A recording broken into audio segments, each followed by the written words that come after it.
We have the revenue and the cost of goods sold, and if you take revenue and minus off cost of goods sold, what you get is the first profit line, which is known as gross profit. Okay, so that you can tell that the gross profit is a very important number of the business because it tells you how much money you have left over after you paid for making the product or delivering the service that you had. Then we have a whole another set of expenses, and those expenses are called operating expenses. Some people like to call it office expenses, and it's also commonly called SGA, a sales, general and administrative expenses.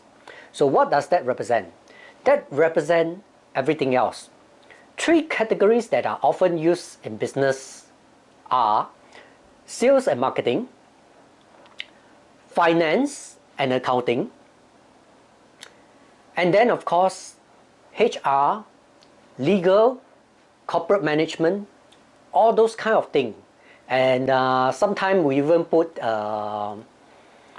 research and development down there as well. So a lot of times operating expenses are all of the expenses that aren't in cost of goods sold.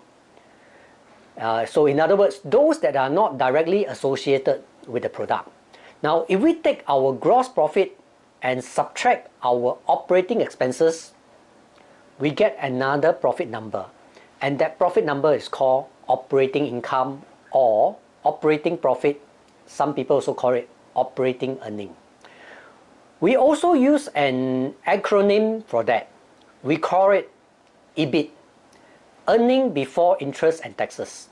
Now if we follow the flow now, we have revenue, we have cost of goods sold in gross profit, we have operating expenses which we subtract, and then we get this number called earning before interest and taxes or operating income. That's a very important number in a business because it's the amount of profit the business generates before two other charges or two other adjustments are made. One is interest and the other one is taxes. Now why do we separate that out on the statement? There are two reasons that I can think of. One of these reasons are unique to the way that a business is set up or structured. So interest is a function of how much cash the business holds if they invest it, or how much they pay in debt if they have a lot of debt. On the other hand, taxes is obviously not involved in the operation at all. Now the second reason, which is very important about this number, is that manager cares about this number because manager control operating income. They don't control the bottom line, which is net income, because you know that EBIT stands for earning before interest and taxes. So how do you get to net income?